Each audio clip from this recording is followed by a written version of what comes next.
So you mentioned Hood Communist, which is a great publication everyone should check out. But Hood Communist, you wrote a great article for Black Agenda Report that I'm actually going to pull up on the screen as you talk about it at the end of March about the new McCarthyism. And Hood Communist has come under some pretty heavy censorship. This has been a conversation that's now reached, I feel, more and more ears. More people are talking about it because of Russia's military operation in Ukraine and all of the ways in which independent media, anti-war voices, anti-imperialist voices across the spectrum are being censored and pulled off of platforms. But this happened to Hood Communists quite a while ago. Could you talk more about that? And I'm going to, in the article, I'm going to pull it up now. Right. The day actually that the article was published made a year that Hood Communist was put off of Twitter without any reasoning. Like we never got a heads up on why. We just were deleted, permanently suspended. We like to think that the reasons that we were permanently suspended was at around the time there was a lot of conversations around imperialism, third worldism, and we were very much deep involved in those discussions and the discourses that were happening. You know, getting people excited and knowledgeable about Pan-Africanism, about the work that the blog is doing.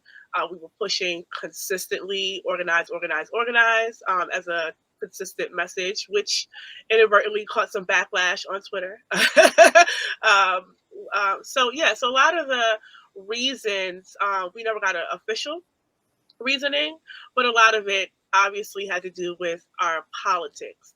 And I say that to say that I was not on Twitter. I have not been on Twitter since 2018 because I was suspended as well permanently. I was suspended during the prison strike. I was very active in tweeting about that, and I also got inadvertently caught up in the what was happening in Nicaragua, which I got a wash, like a wave of backlash from right-wing Nicaraguans behind that. And then I was instantly removed. I tried to maybe come back, and then they found me again and kicked me back off. And then I just gave up on Twitter, and I haven't been back on since. But Hood Communist has officially been off for a year. You know, we this is a reprint of what you had written on Hood Communist. And you have your website. You also have a Telegram channel, right? Yes. T.me/Hood Communist. And twice a month we hold PE chats with our readers. So we have general discussions around, like the last one that we had was on Palestine. We talk about African liberation. You know, we try to get people more. We have one on NATO. We just try to make sure that the readers are not just reading, but they're engaged. They, they have some clarity on what's being discussed in the blog, and that, that we're real people, we're real organizers. So we are attempting to organize people around a sort of political education through the Telegram. And it's also the best way that you can find our articles now that we are no longer on Twitter. Yeah, I urge everyone to go on to Telegram. It seems that everyone who's kicked off Twitter ends up on Telegram, although I have to say none of these platforms are safe. There are, people who get kicked off of Telegram. So we have to use these platforms as for as long as we can, while we can, because they are a great resource for reaching people. But on the issue of censorship, this is painted as the censorship is being pushed by liberals, actually, contrary to what most people think. The corporate media will always amplify someone on the right who complains about censorship, but it is liberals who are pushing this. And the targets, they make it seem as though the target is Alex Jones or someone who planned the January 6th Capitol riot or something like that. But the target is actually on the left. The targets are actually on the left. Last week or a couple weeks ago, the Biden administration instituted the Disinformation Governance Board, under the auspices of the Department of Homeland Security.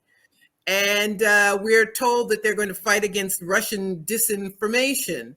Now, I personally am not concerned about anything the Russian government says or Russian media say. Plenty, you can comment on what they say. What's the problem? But it is a problem, but it's a problem for liberals and not a problem for conservatives. Can you speak to that? Yeah. So I will say for sure, I think one of the reasons that I wrote the article is because when By Any Means Necessary took a hit, it made me it made my, my ears perk up, because for a long time Ajama Baraka has been saying that we are following behind nonsense with censorship. For a very long time, he's been laying it out clearly that there are liberals driving this, or like he likes to say, the latte left, um, that are behind this because they have significant issues with the right. So their resolve is to just shut them out. But it's not actually shutting out the right.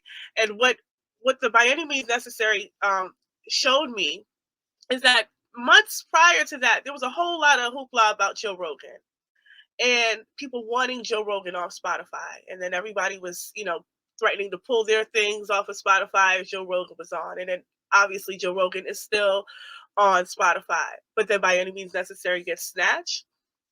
So it's not really about, any sort of pushback about what's being the particular politics, but it is a pushback on what's being said and how it aligns with certain things. And I think that when Jackie Lukman talks about the Russiagate, how it set us up perfectly for this, it did. It absolutely did. Because I would like to think that Hood Communists being put off of Twitter is also a product of that, because a lot of that censorship started to erupt around that time. Like, I've been called a Russian bot on Twitter. I've been accused by journalists actually being Russian bot. So these things, I think the Russiagate set us up perfectly for people to not even blink or think twice about that sort of censorship, because they're wanting it. They're asking for it. So they don't see any need to be alarmed by the amount and the way that it's being done, and to who it's being done to.